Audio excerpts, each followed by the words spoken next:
여러분, 잠깐만요. 제가 지금부터 들려드릴 이야기는 믿기 어려우실 겁니다. 하지만 이건 실화입니다. 영국에서 온 한 여성이 한국 땅을 밟은 순간 그녀의 인생이 완전히 바뀌었습니다. 그것도 단 일주일 만에 말이죠. 어떻게 그런 일이 가능하냐고요? 지금부터 그 놀라운 이야기를 들려드리겠습니다. 난 지금 어디에 있는 거지? 분명 서울 한복판인데 이건 마치 미래 도시에 떨어진 기분이었어요. 클레어 리처드슨, 42살. 영국 스마트시티 연구소 부소장이자 20년간 도시 계획을 연구해온 전문가입니다. 그런데 이 똑똑한 여성이 인천공항에 발을 디딘 순간 완전히 멘붕이 와버렸어요. 클레어는 기술 보수주의자였습니다. 자동화, 스마트 기술, 도대체 인간미는 어디 갔단 말이지? 그녀는 사람과 사람 사이의 소통, 따뜻한 인간관계를 무엇보다 중요하게 생각하는 사람이었거든요. 공항에서부터 충격의 연속이었어요. 짐을 찾는 것부터가 완전히 달랐습니다. 스마트 러기지 시스템이 클레어의 항공권 바코드를 읽더니 자동으로 그녀의 가방 위치를 정확히 알려주더라고요. 이런 건 정말 필요한 건가? 짐 찾는 것쯤이야 사람이 직접 하면 되는 일 아닌가? 더 놀라운 건 결제 시스템이었어요. 공항 카페에서 커피를 주문하려는데 점원이 현금도 카드도 받지 않더라고요. 오직 휴대폰으로만 결제가 가능했습니다. 이게 정말 편리한 건가요? 만약 휴대폰이 고장나면 어떻게 하죠?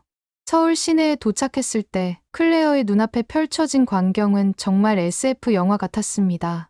거리 곳곳에 무인 자동차들이 질서정연하게 움직이고 있었어요. 사람들은 스마트폰으로 모든 걸 해결했습니다. 길거리 노점에서도, 지하철에서도, 심지어 공중화장실에서도 스마트 결제가 당연한 일상이었죠. 지하철역에 들어서자 더욱 놀라운 광경이 펼쳐졌습니다. 역무원이 한 명도 보이지 않는데도 모든 시스템이 시계처럼 정확하게 돌아가고 있었어요. 개찰구는 자동으로 열리고 안내방송은 정확한 시간에 여러 언어로 흘러나왔죠. 이게 정말 한국이란 말인가? 클레어는 혼란스러웠습니다. 그녀가 영국에서 들어온 아시아에 대한 인상과는 너무나 달랐거든요. 사람들의 체온이 느껴지는 정겨운 시장 거리 대신 차가운 기계들이 모든 것을 지배하고 있는 것 같았습니다. 호텔에 도착해서도 마찬가지였어요. 체크인부터 키카드 발급까지 모든 과정이 완전히 자동화되어 있었습니다. 심지어 엘리베이터도 음성 인식으로 작동했죠. 클레어는 방에 들어가자마자 깊은 한숨을 내쉬었습니다. 내가 도대체 왜 이런 곳에 와서 일주일이나 있어야 하지? 다음 날 아침, 클레어는 일정에 따라 분당으로 향했습니다. 신분당선을 타야 했는데 이게 바로 그 유명한 무인 지하철이었어요. 정말 사람이 한 명도 없이 운행되는 건가? 클레어는 반신반의하며 역사에 들어섰습니다. 정말로 기관사도 역무원도 보이지 않더라고요. 대신 스크린도어가 정확한 시간에 열리고 열차가 조용히 들어왔습니다. 이상하다. 정말 괜찮은 건가? 클레어는 불안한 마음으로 열차에 올랐습니다. 그런데 바로 그때였어요. 갑자기 열차가 멈춰버린 겁니다. 터널 한복판에서 말이에요. 클레어의 심장이 쿵쾅거리기 시작했습니다. 역시 사람이 없으니까 이런 일이 생기는 거야. 다른 승객들을 둘러봤는데 아무도 당황하지 않더라고요. 오히려 차분히 스마트폰을 보거나 이어폰을 끼고 있었습니다. 이 사람들 정신이 나간 건가? 지금 고장 났는데. 바로 그때 천장에서 부드러운 음성이 흘러나왔습니다. 승객 여러분, 잠시 신호 대기 중입니다. 30초 후 정상 운행하겠습니다. 정말 30초가 지나니까 열차가 다시 움직이기 시작했어요. 옆에 앉은 아저씨가 친절하게 설명해 주더라고요. 인공지능이 실시간으로 모든 상황을 모니터링해요. 고장이 아니라 앞 열차와의 안전거리 때문에 잠깐 멈춘 거거든요. 분당에 도착해서 송도로 이동하는 길에 클레어는 스마트 쓰레기 이송 시스템을 목격했습니다.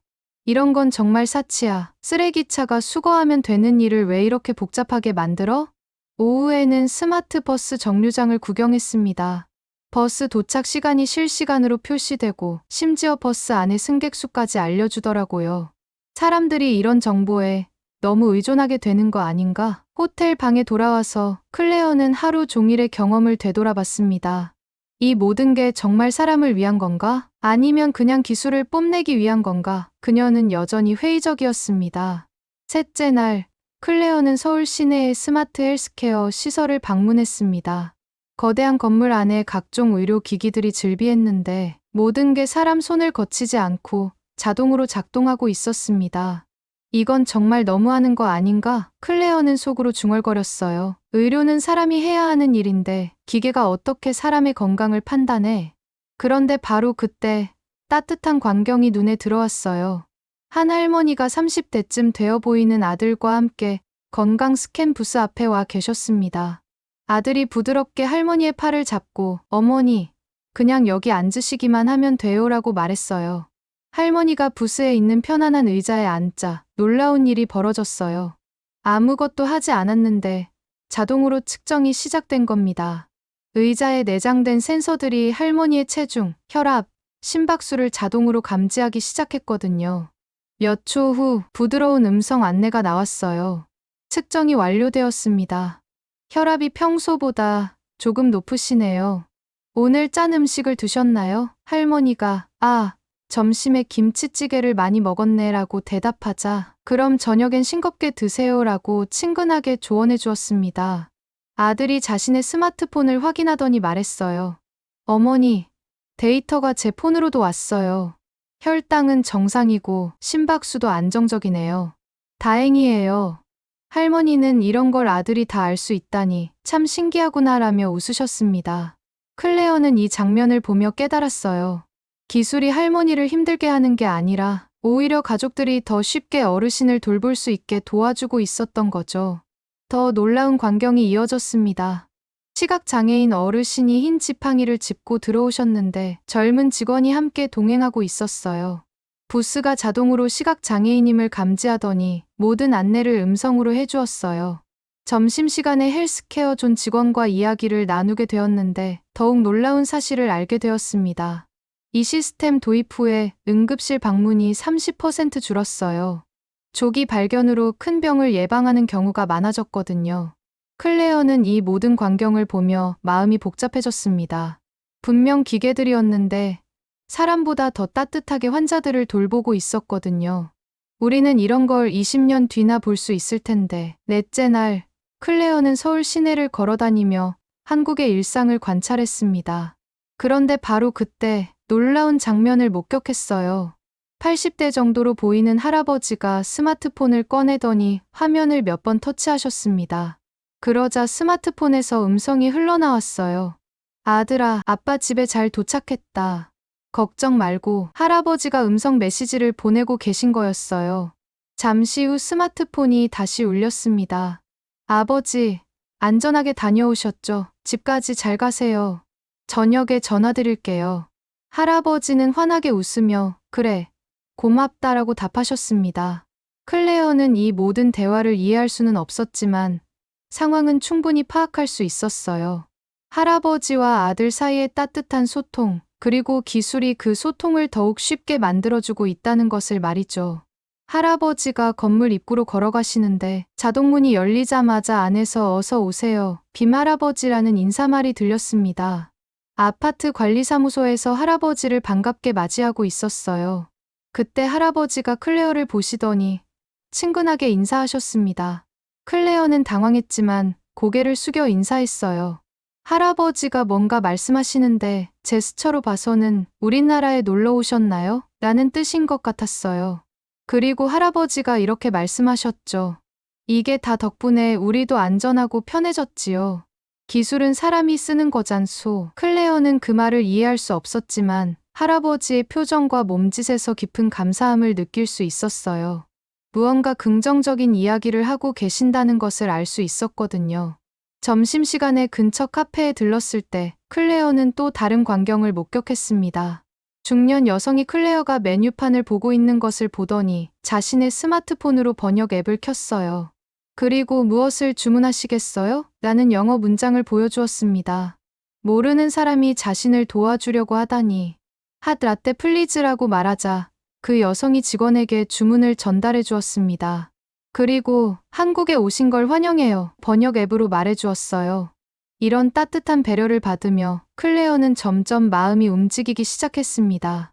기술이 사람들을 차갑게 만드는 게 아니라 오히려 서로 돕고 소통할 수 있는 새로운 방법을 제공하고 있었던 거예요. 혹시 내가 잘못 생각하고 있었던 걸까? 클레어는 처음으로 자신의 편견을 의심하기 시작했습니다. 다섯째 날, 클레어는 좀 더 열린 마음으로 한국의 모습을 관찰해보기로 했어요. 지하철역에 도착하자마자 초고속 공공 와이파이의 놀라운 속도에 감탄했습니다. 영국에 있는 동료에게 영상통화를 걸었는데 화질이 선명하고 끊김이 전혀 없었어요. 버스 정류장의 스마트 시스템도 놀라웠어요. 버스 2분 후 도착, 좌석 여유 있음, 에어컨 작동 중이라는 표시를 보고 클레어는 웃음이 나왔어요. 버스가 도착했을 때 정말로 시원했고 좌석도 여유가 있었습니다. 버스 안에서 클레어는 한국인들의 질서 의식에 감탄했어요. 모든 승객이 질서정연하게 앉아 있었고 노약 좌석에는 정말로 어르신들만 앉아 계셨습니다. 중간에 한 할머니가 타시자 바로 여러 명이 자리를 양보했어요. 무인 편의점도 놀라웠습니다. 직원이 한 명도 없는데도 모든 게 완벽하게 돌아가고 있었어요. 하지만 더 놀라운 건 손님들의 행동이었습니다. 아무도 훔치려 하지 않았고 모두가 정직하게 계산하고 나가더라고요. 한강공원에서는 가족들이 스마트 기술을 함께 즐기는 모습을 봤어요. 할아버지가 손자와 함께 스마트 운동기구를 사용하고 계셨는데 할아버지, 오늘 목표량 달성하셨어요. 라는 손자의 말에 할아버지가 환하게 웃으셨어요. 명동거리는 정말 깨끗했어요. 쓰레기통이 많지 않은데도 아무도 길에 쓰레기를 버리지 않았습니다. 모두가 자신의 쓰레기를 들고 다니다가 적절한 곳에 버리고 있었어요. 지하철에서는 시각장애인분이 계단을 내려오시는데 지나가던 시민들이 자연스럽게 길을 비켜드리더라고요. 아무도 시끄럽게 떠들지 않았고 모두가 조용히 배려하고 있었습니다. 이제 알겠다. 클레어는 마음속으로 중얼거렸어요. 이 기술들이 잘 작동하는 이유는 기술 자체가 뛰어나서만이 아니야. 이곳 사람들의 질서 의식과 배려하는 마음이 있기 때문이구나. 여섯째 날, 클레어는 완전히 다른 사람이 되어 있었습니다. 서울 시내의 접근성 시설들을 둘러보면서 그녀는 놀라운 광경을 목격했어요. 한 시각장애인 분이 스마트 지팡이를 들고 무인 횡단보도에 도착하자 신호등에서 자동으로 음성이 나왔어요. 시각장애인 분이 계십니다. 신호 대기 중입니다. 횡단보도 바닥에서도 진동이 나오더라고요. 신호가 바뀌자 초록불입니다. 안전하게 건너세요라는 음성과 함께 바닥 진동이 횡단보도 방향을 알려주었어요. 시각장애인 분은 전혀 망설임 없이 안전하게 길을 건너셨습니다. 지하철역에서는 휠체어를 탄 분이 혼자서 지하철을 이용하고 계셨는데 모든 과정이 정말 자연스러웠습니다. 엘리베이터는 자동으로 휠체어 높이에 맞춰 안내 음성이 나왔고 다른 승객들도 자연스럽게 공간을 만들어 주었어요. 한 카페에서는 청각장애인 손님이 주문을 하고 계셨는데 점원이 태블릿으로 메뉴를 보여주면서 손짓으로 소통하고 있었어요. 그리고 주문이 완료되자 진동벨을 주면서 친절하게 웃어주었습니다. 저녁 무렵 한강에서 클레어는 가장 감동적인 장면을 목격했습니다. 시각장애인 할아버지가 스마트 지팡이를 들고 10살 정도 되는 손자와 함께 산책하고 계셨어요. 손자가 할아버지, 지금 한강이 정말 예뻐요. 불빛들이 반짝반짝해요 라고 설명해주자 할아버지는 그래, 할아버지도 느낄 수 있다고 답하셨어요. 스마트 지팡이에서 앞에 벤치가 있습니다. 한강 전망이 좋은 곳입니다. 라는 음성이 나왔어요. 클레어는 그 장면을 보며 마음이 뭉클해졌습니다. 한국은 기술이 사람을 소외시키는 게 아니라 사람을 더 사람답게 만들어주고 있었어. 시각장애가 있어도 손자와 함께 산책할 수 있게 해주는 기술이었거든요. 할아버지가 손자에게 기술 덕분에 할아버지도 너와 함께 이런 곳에 올 수 있구나. 정말 고맙다고 말씀하시자 손자가 할아버지와 함께 있어서 저도 행복해요 라고 답했습니다. 클레어는 그 순간 완전히 깨달았어요. 자신이 그동안 얼마나 편견에 사로잡혀 있었는지를 말이죠.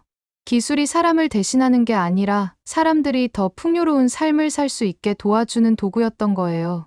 일곱째 날, 한국에서의 마지막 하루가 밝았습니다. 클레어는 창밖을 바라보며 감회에 젖었어요. 서울의 아침 풍경이 일주일 전과는 완전히 다르게 보였습니다. 따뜻하고 친근하게 느껴졌어요. 호텔에서 체크아웃을 하면서 자동 체크아웃 시스템이 즐거운 여행이었기를 바랍니다라고 인사하자 클레어는 진심으로 고마웠어요라고 답했습니다. 공항으로 가는 길에 스마트 정류장에서 스스로 앱을 켜봤어요. 일주일 전에는 귀찮아했던 그 앱을 말이죠. 버스 도착 정보를 확인하면서 클레어는 미소를 지었습니다. 정말 편리하네. 지하철 안에서 한 할머니가 타시자 클레어도 자연스럽게 자리를 양보했습니다. 할머니가 고맙다는 인사를 하시자 클레어는 어설프지만 괜찮아요 라고 한국말로 답해봤어요. 공항에서 출국 수속을 밟으면서 클레어는 지난 일주일을 정리해봤어요. 자신이 얼마나 편견에 사로잡혀 있었는지, 그리고 그 편견이 얼마나 잘못된 것이었는지를 깨달았습니다. 이 기술들이 우리 아이가 자랄 세상에 있으면 정말 좋겠어. 그녀에게는 8살 된 딸 엠마가 있었거든요. 기술이 모든 사람을 포용하는 따뜻한 세상에서 딸이 자랐으면 좋겠다고 생각했어요. 비행기를 기다리면서 클레어는 동료들에게 메시지를 보냈습니다. 정말 놀라운 일주일이었어요. 내가 알고 있던 모든 상식이 바뀌었어요. 비행기에 탑승하면서 클레어는 한국을 떠나는 게 아쉬웠어요. 비행기가 이륙하면서 서울을 내려다보니 수많은 불빛들이 반짝이는 도시가 펼쳐져 있었습니다. 그 안에서 기술과 사람이 함께 살아가는 아름다운 세상이 있었어요. 비행기 안에서 클레어는 노트북을 켜고 보고서를 쓰기 시작했습니다. 한국의 스마트시티 성공 요인은 기술 자체가 아니라 사람들의 협력과 신뢰에 있다. 이 문장으로 보고서를 시작했어요. 우리는 기술을 적으로 생각할 게 아니라 친구로 받아들여야 한다. 그리고 그 기술이 모든 사람을 위한 것이 되도록 노력해야 한다. 클레어는 보고서에 썼어요. 런던에 도착했을 때 클레어는 묘한 감정을 느꼈어요. 고향에 돌아온 기쁨보다는 한국에 대한 그리움이 더 컸습니다. 집에 도착해서 딸 엠마를 안으면서 클레어는 다짐했어요. 엠마야, 엄마가 정말 멋진 곳을 다녀왔어. 언젠가 너도 그런 세상에서 살 수 있도록 엄마가 열심히 일할게. 한 달 후 런던의 영국 스마트시티 연구소는 완전히 달라져 있었습니다. 클레어가 한국에서 가져온 보고서가 연구소 전체에 엄청난 파장을 일으켰거든요. 클레어, 정말 한국이 그렇게 놀라운 곳인가요? 동료 제임스가 물었습니다. 클레어는 환한 미소를 지으며 답했어요. 제임스, 정말이에요. 우린 아직 먼 길이야. 한국은 진짜 미래를 살고 있어. 연구소장이 클레어에게 특별 프로젝트를 맡겼어요. 한국에서 배운 것들을 바탕으로 영국형 스마트시티 모델을 개발해보세요. 단, 기술보다는 사람 중심으로 접근해주세요. 클레어는 망설임 없이 승낙했습니다. 그리고 이번에는 딸 엠마와 함께 한국을 방문하기로 했어요. 엠마야, 엄마가 말했던 그 멋진 나라에 가볼까? 출발 전날 밤, 클레어는 1년 전 한국에서의 첫날을 떠올렸어요. 난 지금 어디에 있는 거지? 그때의 당황스러웠던 자신이 이제는 웃음만 나왔습니다. 정말 많이 변했구나. 클레어는 거울 속 자신을 보며 미소 지었어요. 기술을 적으로 생각하던 사람이 기술과 사람의 조화를 꿈꾸는 사람으로 변한 거죠. 여러분, 이것이 바로 우리가 살고 있는 대한민국의 진짜 모습입니다. 첨단 기술과 따뜻한 인간미가 함께 존재하는 전 세계가 부러워하는 나라 말이에요. 우리는 이미 미래를 살고 있습니다. 그리고 그 미래는 차갑지 않아요.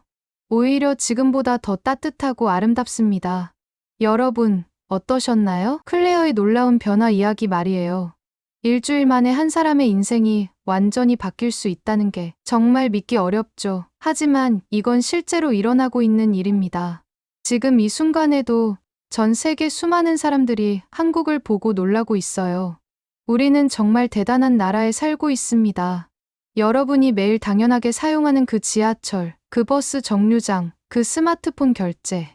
이 모든 게 세계 최고 수준이에요. 다른 나라 사람들이 부러워 죽는 것들이죠. 하지만 진짜 대단한 건 기술이 아닙니다. 바로 여러분입니다. 서로를 배려하고 질서를 지키고 어려운 사람을 도와주는 여러분의 마음이 이 모든 걸 가능하게 만든 거예요. 클레어가 말했잖아요. 한국은 진짜 미래를 살고 있어 라고. 그 미래는 차가운 기계들의 세상이 아니라 기술과 사람이 함께 만들어가는 따뜻한 세상이었어요. 여러분도 이제 아시겠죠? 우리가 얼마나 자랑스러운 나라에 살고 있는지를. 그리고 우리 각자가 얼마나 소중한 존재인지를. 오늘도 지하철에서, 버스에서, 길에서 만나는 모든 분들에게 작은 배려를 보여주세요. 그 작은 배려가 모여서 세계가 부러워하는 대한민국을 만드는 거니까요. 오늘 이야기가 좋으셨다면 구독과 좋아요 부탁드립니다. 지금까지 다양한 감동적인 사연을 전해드리는 감동호수였습니다. 오늘도 여러분의 하루가 따뜻하고 행복하기를 바랍니다.